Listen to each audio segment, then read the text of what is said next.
This is Lauren. This is Trey. And this is the Partnership Podcast.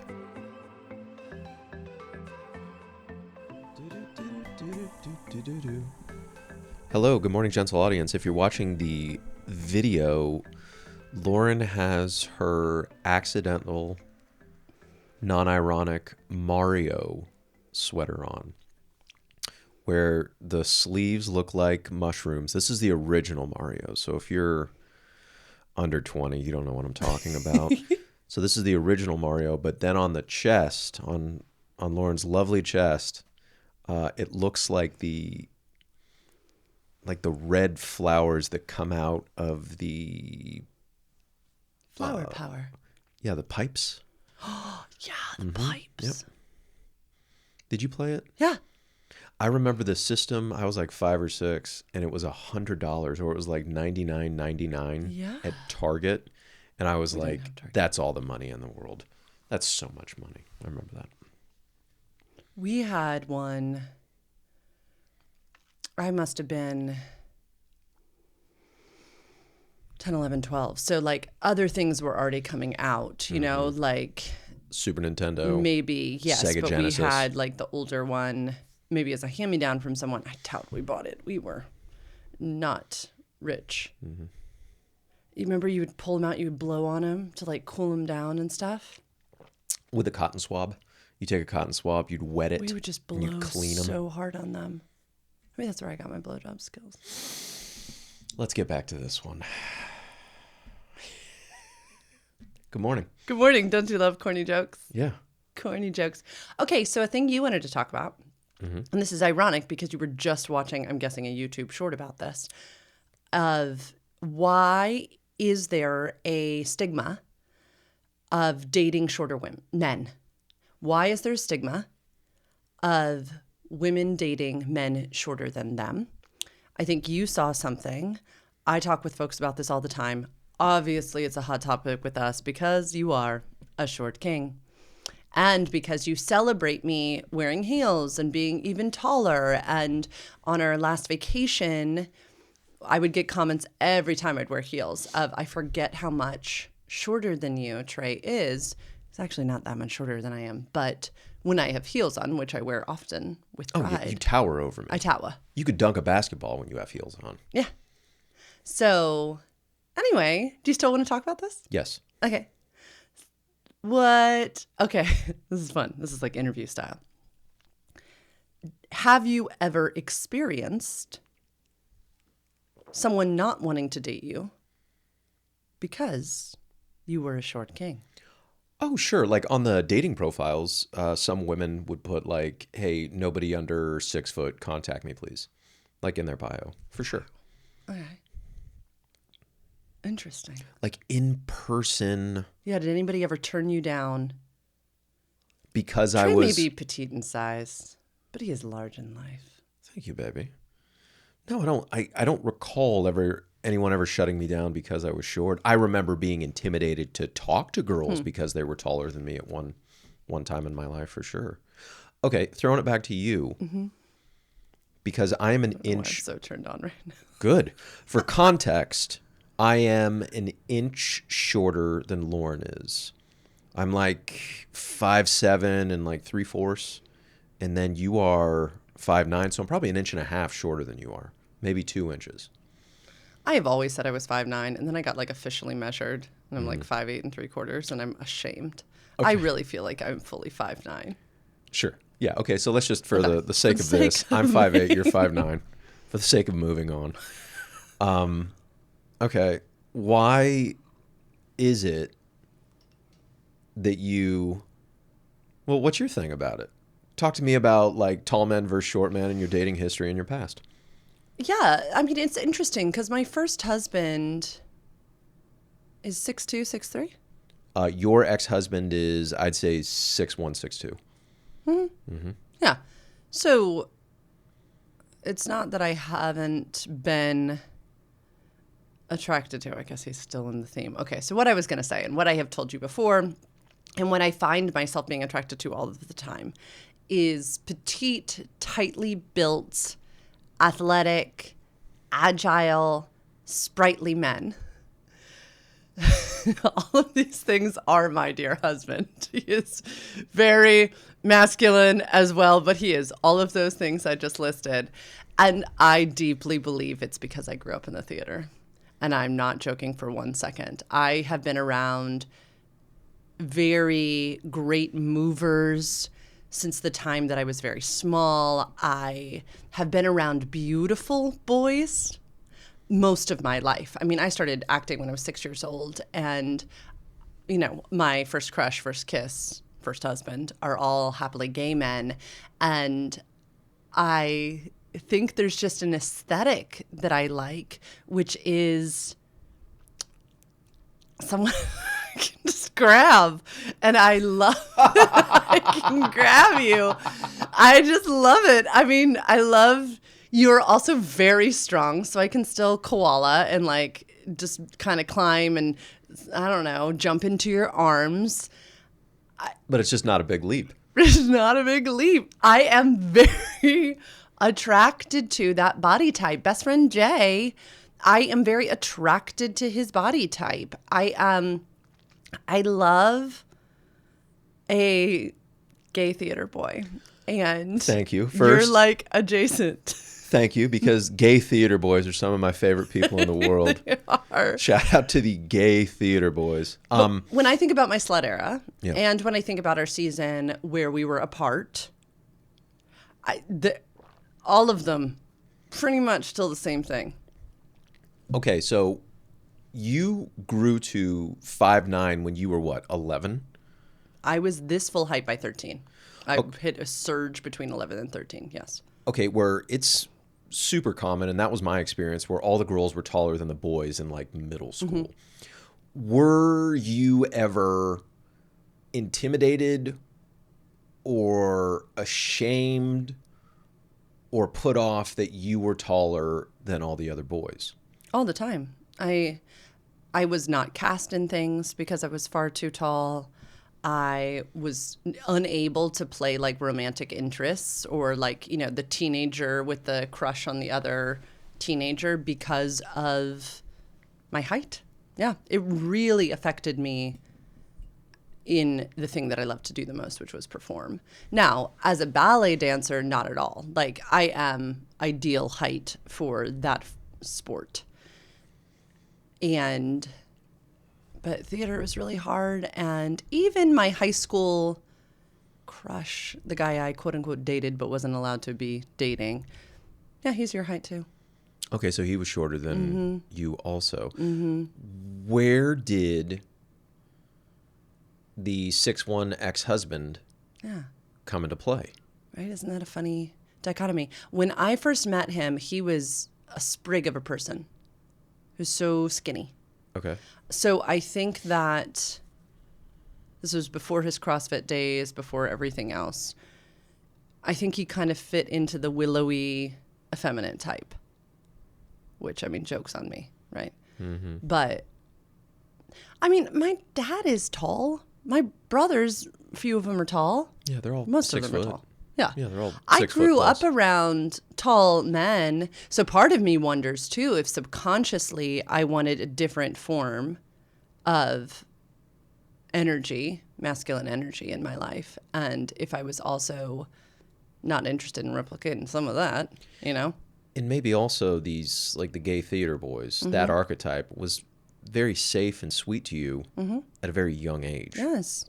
And saw me for all of me and loved what I loved and celebrated what I loved. And yeah, my experience with people who are naturally tall, naturally attractive, we talked about this before, was not great. They were not great guys. Whereas, yes, my experience with my friends in the theater who were gay and male was fantastic. So I think I was conditioned, and I am not ashamed at all. Yeah, and I'm glad we're having this conversation because my high school crush, right, boyfriend, he was also very smart, very romantic, very intentional. Yeah, beautiful guy. And yeah, he was also a little bit. I mean, I think he's exactly your height. Not as trim and sprightly, but yeah, very much like a classic aesthetic. And he was also kind and good and all of those things. So I think it was just conditioned to see a lot of good. And then contrast that with, I was around, this is all, okay, this is so fascinating. I grew up, you sent me a text about this the other day, on basketball courts because my family's, I think our primary sport was basketball because my dad was a Division I athlete and then coached all my brothers, and all my brothers played basketball. They also played soccer and baseball and football, but basketball was like our sport. And when I was very little, my first babysitter was like a basketball player. Yeah.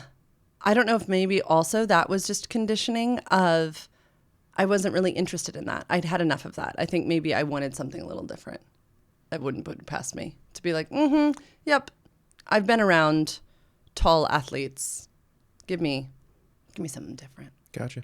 Yeah. Got it. Fascinating. Okay. Tossing the ball to you because I love this conversation. Were you also conditioned to be attracted to taller women? And if so, what are your theories on the why? And have you always dated, I don't know if I actually know the answer to this question. Have you always dated taller women? Have you ever dated someone your height or shorter? I'm going to find out new information right now. My last two like serious girlfriends, they were about my height. Really? Meaning, so when they put high heels on, they were taller than me. Yeah, they were pretty much my height. Okay. Have I ever, I don't think, I've dated like one girl in my early 20s that was like significantly shorter than me. I think that'd be so cute. Okay, so I started noticing like women in middle school. I think it's right around when I went through puberty. It's right around when everybody goes through puberty. Little side note, developmentally very appropriate. Continue. Yeah. And all the, like, yeah. Like the women that I found like striking as a very young pubescent boy were taller than me. And then there's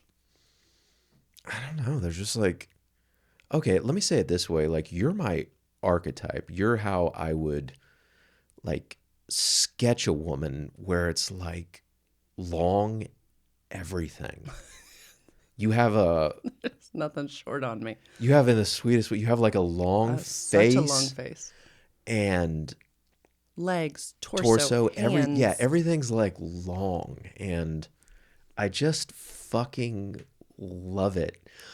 There's something about like, okay, like my crushes are on like right now, like Sophie Cunningham, who, surprise, surprise, I think looks fucking exactly like you.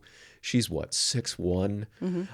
There's something about, especially like tall, awkward looking women that I go, this is Trey's favorite. Yeah, like kind of gangly, kind of, he'll often say like, oh, I wish I had known you in middle school and high school when I hadn't quite grown into this full tall body. And that is maybe the most precious thing to me is that, you are like, you also love just some awkwardness. Yes. Okay, so there was a very significant moment in my development in my early 20s. I was playing Saturday beer league baseball, and one of my teammates, I can't even see his face, but I remember the conversation vividly where he was talking about his girlfriend, and he was bragging and prideful that she's like, no, she's taller than me. And I asked or somebody else asked, it's like, that doesn't bother you? And he's like, fuck no. I put her in high heels. I buy her high heels. I go, baby, get all the way up there. He says something about this, but he's so proud of it. And it's such a turn on for him that it gave me permission for the rest of my life. This random day on a baseball field. We had a doubleheader that day, and we had to go to a different so we had a game here and then we had a game somewhere else. We're all riding in the same car. It was like 3 or 4 of us. But 2 of the guys, including him, the tall enthusiast, went into a public bathroom to do cocaine. I always leave that part of the story out. But I walk into the bathroom to take a piss. I've never done coke. I walk into the bathroom to take a piss, and they're both 2 awkward guys like grabbing at their nose together. And I was like, okay. But anyway, thank you, sir. Thank you for your service, the cocaine guy. That is a fascinating. I loved what you said about the permission piece, because I think we underestimate that we are all sexuality educators. We are all permission granters or permission keepers. And I just want everyone in the audience to hear the permission piece. And when we celebrate and declare and proclaim our love of something, it gives others permission to do so. We talk about this with 3-minute game and wanting, right? Then with the it's good to want exercise, that it is good to celebrate desires of another. And I love that nowhere in this memory is anyone making fun of the other guy. What maybe there was around you. Not that I remember. Nope. I love this. He was so about it. You couldn't have told him anything to the contrary. He wouldn't have cared. He would have dismissed it immediately, which is admirable. It is. And Trey still thinks about it to this day. So my invitation to all of us is to think about where we can be a permission granter, just somewhere today. Declare your love of something unabashedly. Exactly. Be about it. It doesn't matter. You might be silent. I doubt you even really said anything aside from like, that's really cool, man. Or I was just in admiration. Right. Yeah. I bet you, it was just internalized. I didn't reject it. I did the opposite. Yeah. I accepted it. Or I go, this is okay. Yeah. So dude on the baseball field, I thank you, because today I have my man. Probably one of the reasons is because of that moment.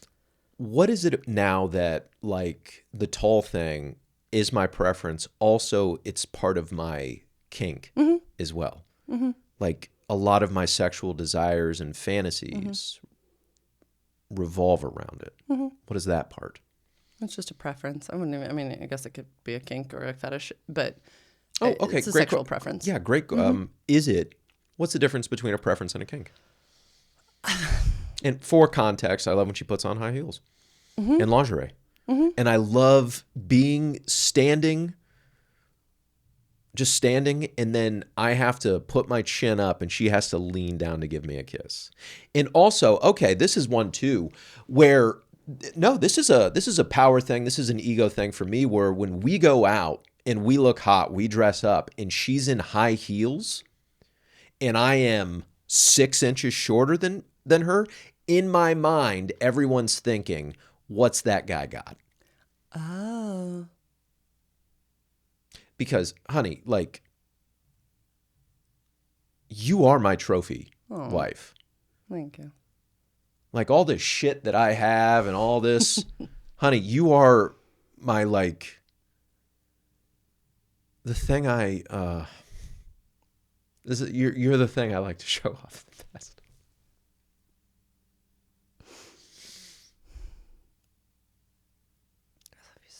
I love you too. So you're the thing that you're the jewel in my little empire. my little, why's it got to be a little jewel? So I love that you kind of made this distinction. The sexual preferences, kinks, fetishes, you could look up 6 different sexuality professionals and they would kind of say this slightly differently. But for the sake of this conversation, I'm going to say that a kink is usually a sexual preference that lays outside the norm. And this is where I just get so eye-rolly. I'm like, oh, because we have a norm. I hate norms and I hate normals, which is why I'm often gonna throw in, it's a sexual preference, because I really despise the idea of normal, because I think it has created so many scripts of I am broken if I am not normal. And so I need everyone to know in this house, we are pretty kink positive. We are not even pretty. We are incredibly kink positive. And go ahead. So we're taking back abnormal. Yeah. So abnormal in this house, let's take it back, is celebrated. Yeah. Just like being a giant slut in this house Yeah. is celebrated. And so celebrated. Within boundaries. Yeah. Fuck normal. So, yes, your fun preference of, you did it the other day in 3 Minute Game. Yeah. You said, will you put on heels, do this, do that? And I pulled out this pair of heels that Trey sent to me when we were first dating that are platform heels. For the audience who might not know what those are, they are, think of stripper heels, they're stripper heels. They're stripper heels. Well put. They have a base. They make your legs and your butt look so good, which is why they are stripper heels. They have a platform beneath the toe bed and then a super high like stiletto as well. And so they make me probably 6'3", not 6'3", Probably maybe 6'4", 6'5". I'm so tall. You have to be careful in these things, and they do not have an ankle strap, which definitely what we would use in a pole dance. You get a or high ankle sprain in there. You got to be careful. Yeah.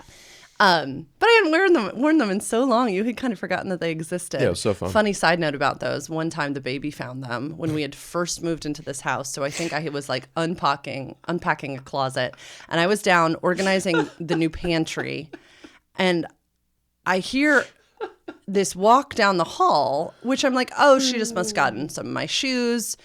And then she comes in. I think we have a photo. And she goes, why didn't you tell me you had these? And she's standing hip out, legs in the shoes, standing right there in the middle of the kitchen. She was like 11, right? She was such a babe. Yeah, she was a child. So funny. Such a baby. Well, I didn't know you had these. Why didn't I know you had these? Yep. So offended. And I just took a photo and then I sent it to Trey and he was like, I can't see that. This is disturbing. Don't show me that. And I just cackled. Anyway, why is it? It's just a preference. I think, yes, so many of our sexual preferences, kinks and fetishes are shaped due to positive or negative lived experiences. And that's lovely. It's so lovely. So you had something that was enforced positively at a young age, developmentally, yes, probably in puberty. All the girls were shooting up. And so you were like, I like that, right? That's a turn on to me. Great. It was positively reinforced that day on the baseball field. Hooray. Great. Again, positively reinforced for me of a love of petite, like tightly built man because of all of those years in the theater and men treating me well in that capacity. It's lovely. It really is.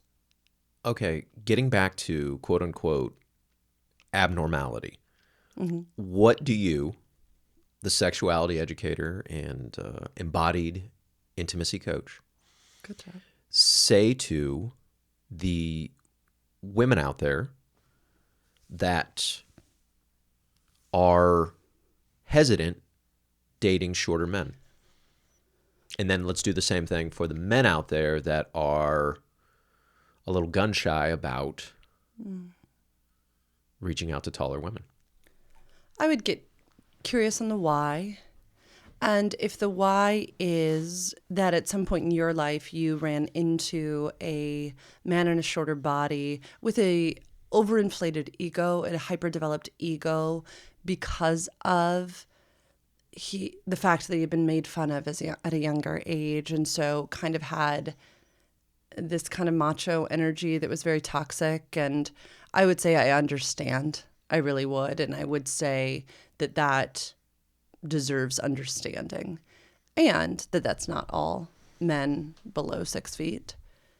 I would, just get curious on it. Sometimes the aesthetic that a het woman is seeking to pursue is subconsciously because she desires to mate with this person and she desires to procreate. So she might even not be thinking about it clearly, but she might subconsciously be seeking out someone to diversify the species with who she wants internally to survive. Oh, I completely get it, because that's always been my position too, where if I'm going to have if I'm going to have a kid, it's going to be with a super tall woman because he's making varsity, or she.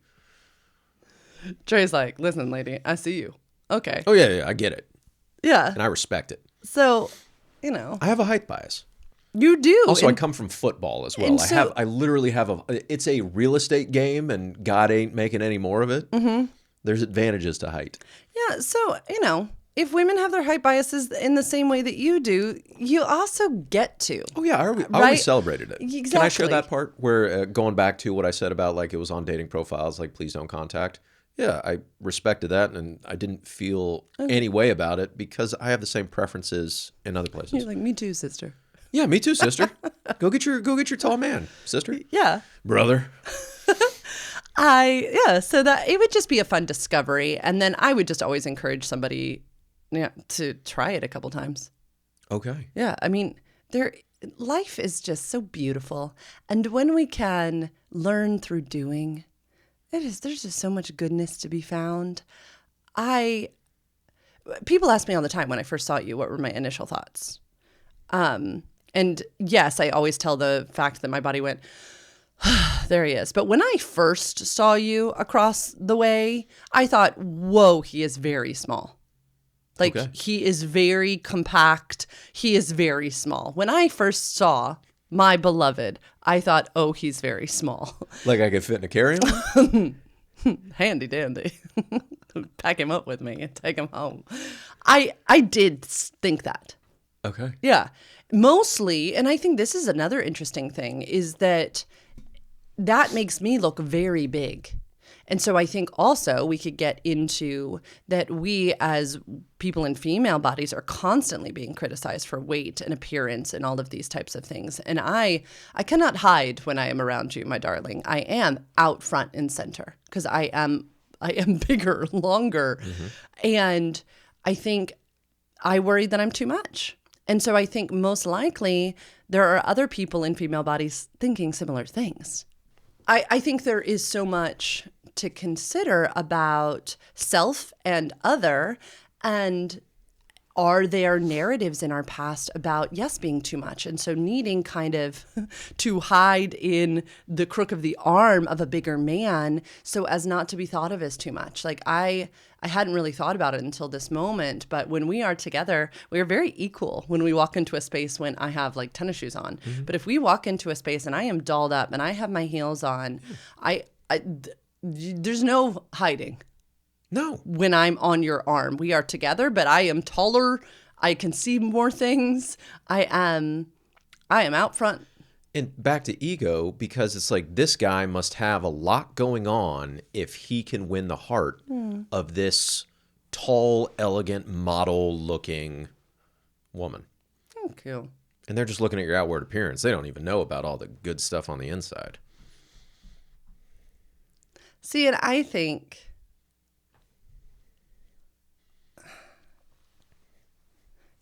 similarly, it says a lot about, like he is confident in himself. Mm-hmm. He is rested in himself. It's what you said about your friend on the baseball field. Like, that's just beautiful. To me, it also speaks to, having ego in check, thinking enough of oneself, but not too much of oneself. Like, it's just beautiful to me. Okay, it's always so interesting. Wes Welker, football legend. Okay. Little white guy, short king. And he made a comment one time where it was like his wife was putting on his heels and he like rolled his eyes and he goes, "Are you going to wear those?" It's like, "Oh, you're going to wear those?" And this is a multi-millionaire. I think he's on a coaching staff now. Legend, Super Bowl champion, led the league years, played with Brady. And he didn't want to be. Mm-hmm. Why? Why was he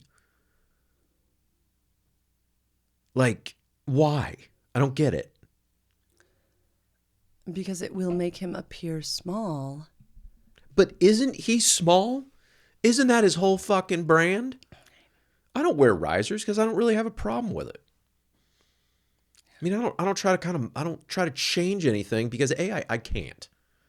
And I like my height. I like it. It's fine. Right.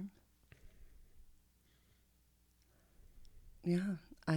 I think obviously that person has a little bit of work to do. Okay. Also, just the inference here is that, eye roll, you're going to do that, which will make me feel small. It's just so funny because there's people all around you every day, I'm sure, wearing high heels. And like, yeah, the moment a partner is having to cater to that, I get a little concerned. Okay, let me defend my fellow white. Oh, they need all the defense. Football player, yeah. Please come to his rescue. Just we're taking jobs in the NFL, little whites. Okay, let me parallel it with something. If one of us looks like cute or hot and we're going out the door and the other one looks grubby, we do the same thing where it's like, you're wearing that, or it's like, oh, are we looking hot? Or it's like, oh, I need to go change. That's what we say, honey. Oh, I need to go change because we support the other one. You don't eye roll me. Okay. I'm sorry. If you were eye rolling me, we'd not have this podcast and so many other things. So one of us steps our game up versus, bringing the other one down in the name of equality. All right. So the other attractive short king that I dated when you were across the country. Yeah. Very attractive. Not very secure, very insecure. And I would often show up, he lived about an hour and a half away, at his place wearing something very Lauren, like a dress or a something, or we'd go out on a date and I would dress up. He was constantly intimidated by my outfits and would make comments about them.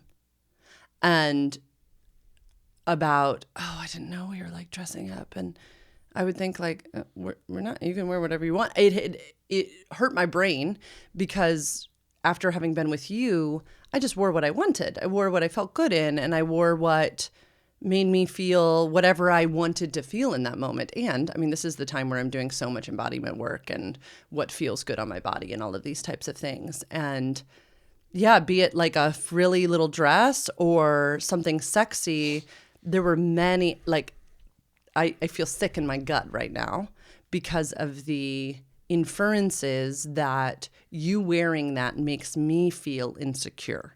So what I think I am feeling the ick about with our short king who plays football is you wearing that makes me feel insecure. Okay. That's not true. That feeling of insecurity resides in us, and what others do, they don't make us feel some kind of way. That's already inside of us. And that is the story we're believing about this thing. And that's just a little, I get to do some work on that to me. And when somebody has not done the work on that and they are 30, 40, 50 years old, that's an eye roll to me. I'm like, ugh.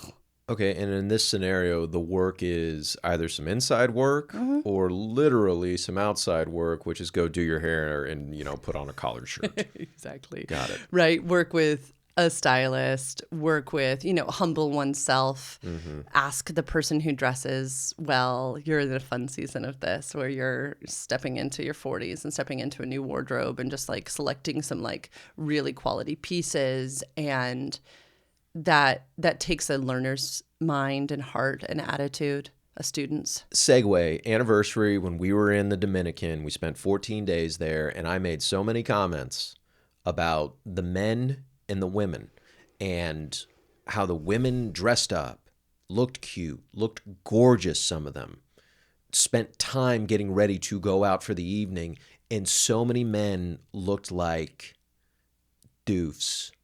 Just goofuses. Why? I feel like I should answer that. I don't fucking know.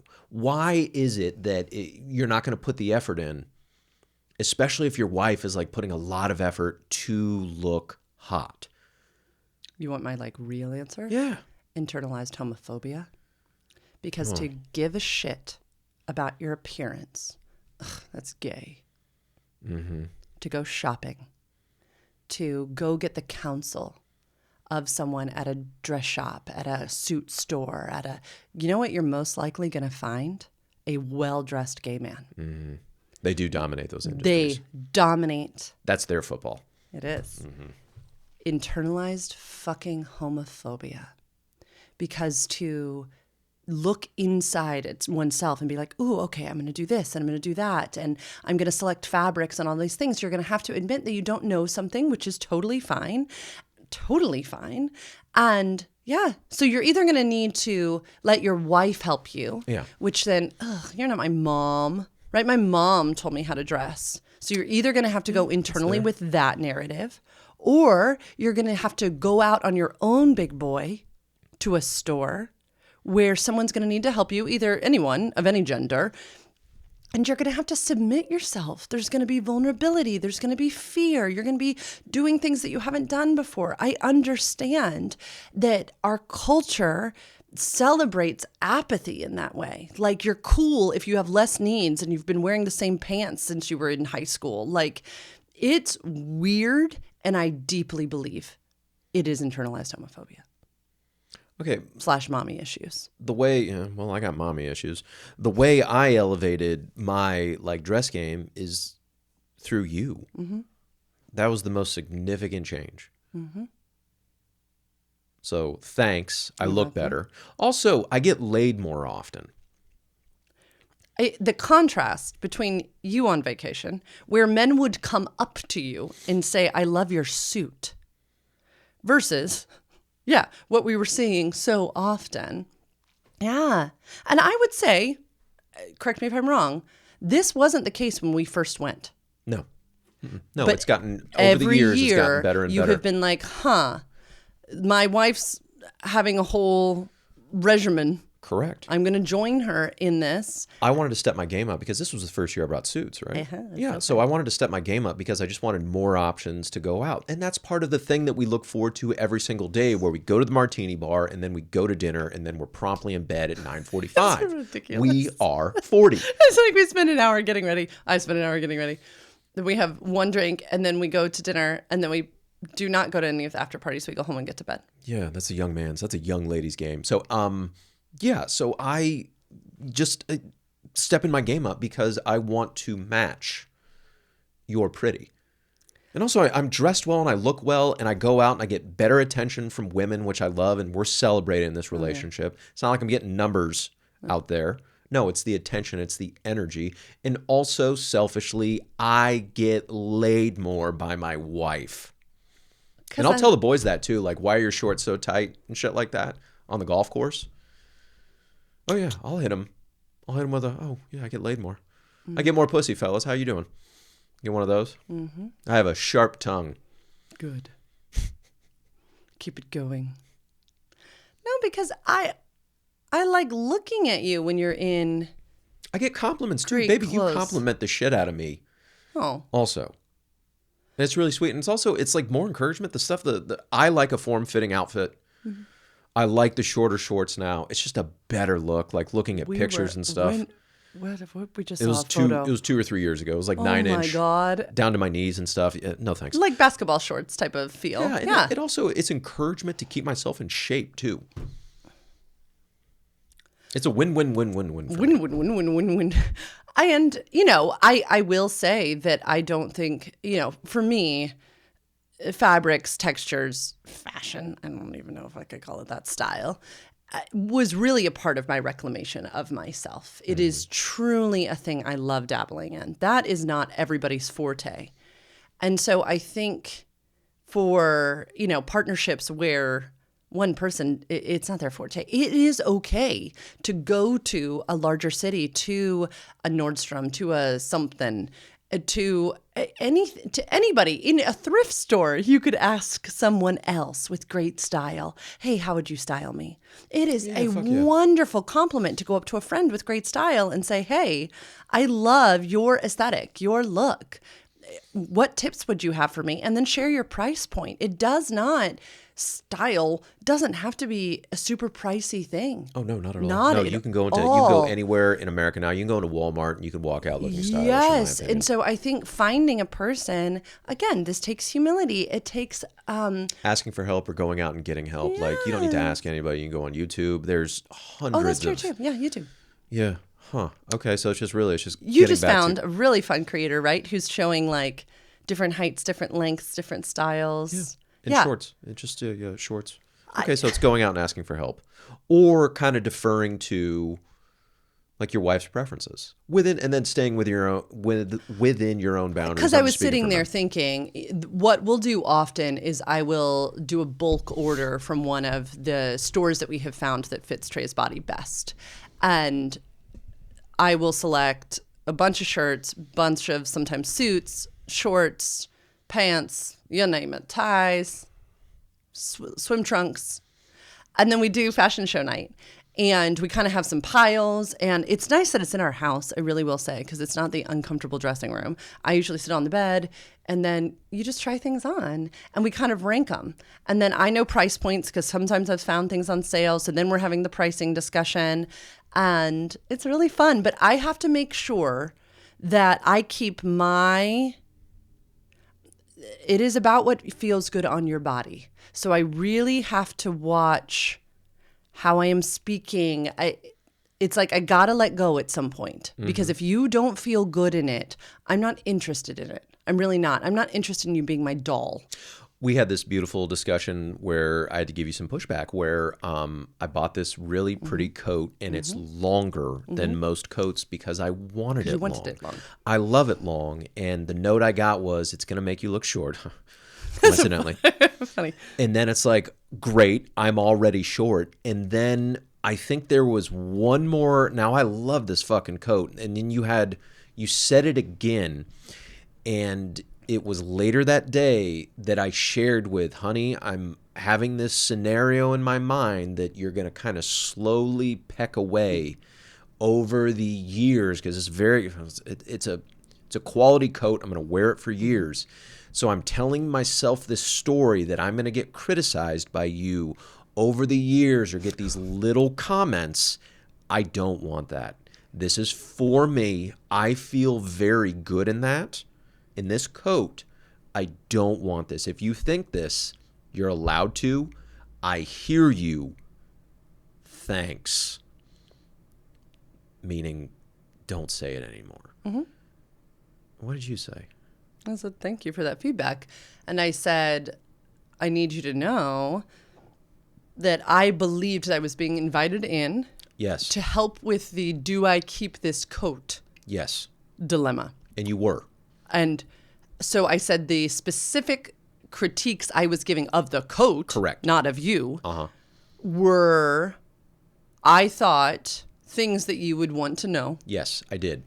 And I was like, no. If you choose to buy the coat, it's lovely. It's your choice.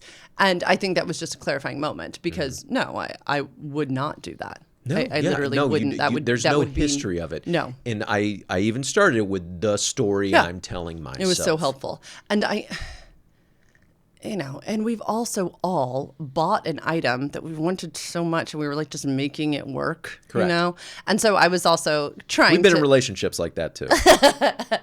And and I've then had buyer's remorse later, so I was trying to like help play devil's advocate a little bit, and should we wait? Should we look for a different coat? And I just had to ultimately come to the place where it is your investment.